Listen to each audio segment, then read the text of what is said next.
Observe. The primary cause of unhappiness is never the situation, but your thoughts about it. You have a voice in your head, but you don't realize it because you believe that voice is who you are. Nobody notices because almost all of us suffer from that, so we consider it normal. And while you think, you believe it's you who is thinking. We believe in this voice and identify with it. So we're always thinking. Right now, that voice in your head is saying something like, I don't have a voice in my head. And this is the incessant mental noise that prevents us from finding the area of inner serenity, and thus we cannot discover who we truly are. This causes the mind to create a false self and project a shadow of fear and suffering upon us.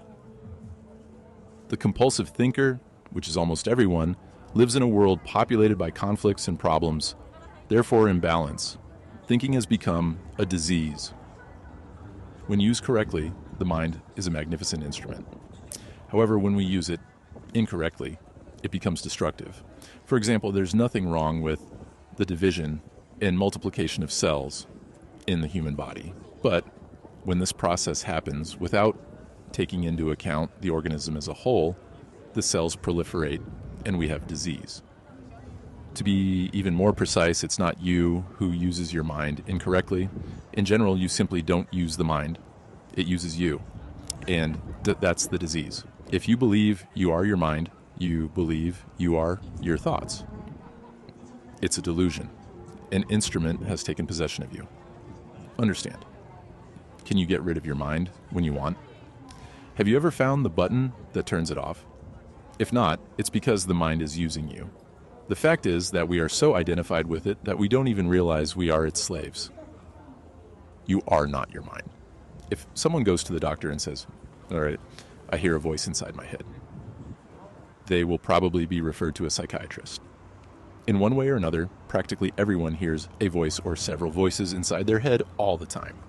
These are the involuntary processes of thinking which we believe we cannot interrupt, manifesting as continuous monologues or dialogues. The voice comments, speculates, judges, compares, excuses, likes, dislikes, etc. The voice doesn't need to be relevant to the current situation, as it may be reliving the recent or distant past, or rehearsing or imagining possible future situations. Sometimes the soundtrack is accompanied by mental images or movies, and so we see and judge the present through the eyes of the past and construct a totally distorted image. And it's not uncommon for this voice to become our own worst enemy. Many people live with torturers in their heads that attack and punish them constantly, draining their vital energy. This is the cause of much anguish and unhappiness, as well as diseases.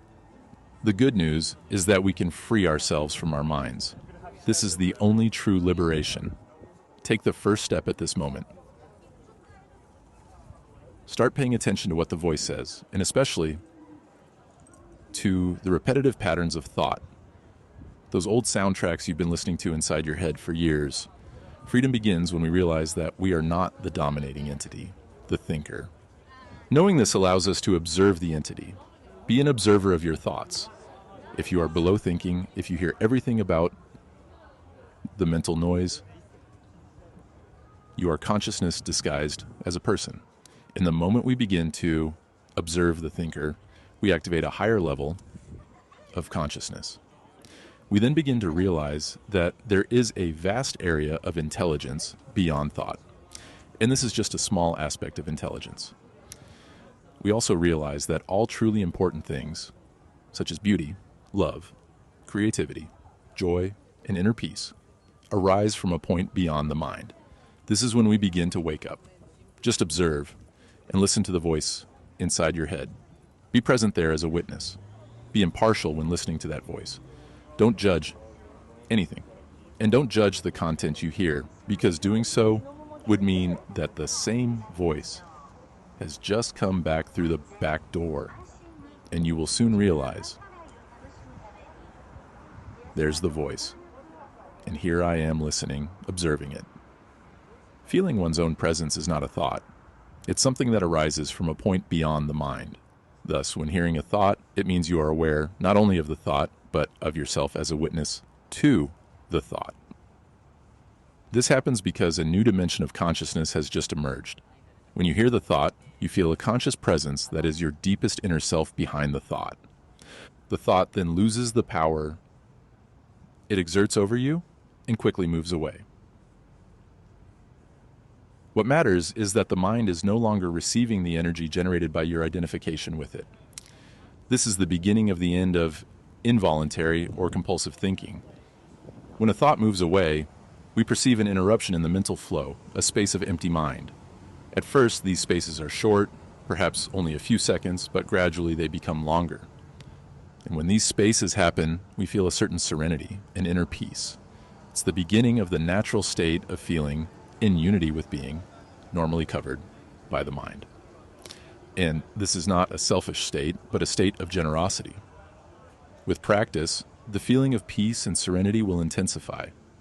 In fact, this intensity has no end.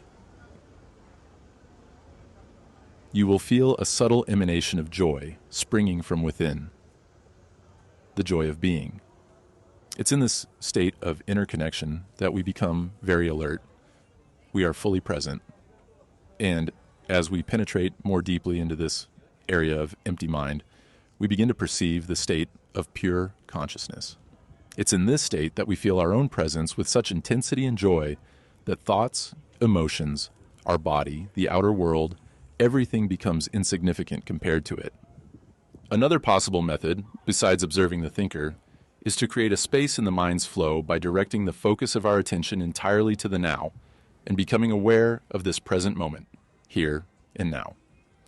By doing so, we divert consciousness away from mental activity and create an empty mind space where we become extremely alert and aware. This is the essence of meditation. In daily life, it's possible to put this into practice by giving full attention to any routine activity, normally considered as just a means to an end, to transform it into an end in itself. For example, every time you go up or down stairs at home or work, pay close attention to each step, each movement, and even to your breathing. When washing your hands, pay attention to all the sensations caused by this activity, such as the sound, the contact with water, the movement of your hands, the smell of soap, and so on. Or else, when you get into your car, stop for a few seconds after closing the door and observe the flow of your breath. Be fully present and become aware of a silent but powerful sense of presence. Every time we create a space in the flow of thought, the light of consciousness intensifies. To measure your success in this practice, check the degree of peace within you. Thus, progressively, we lose identification with the mind and associate ourselves with silence, with the now. Following this practice of presence and observation of thoughts, one day you may find yourself smiling at the voice inside your head as you would smile at a child's mischief. This means you are no longer taking what goes on in your mind so seriously because your inner self no longer depends on it. In summary, our biggest obstacle is that we identify with the mind. And this is the most important step in the journey towards enlightenment. Learning to dissociate from our minds. This change is available and within reach of everyone, here and now.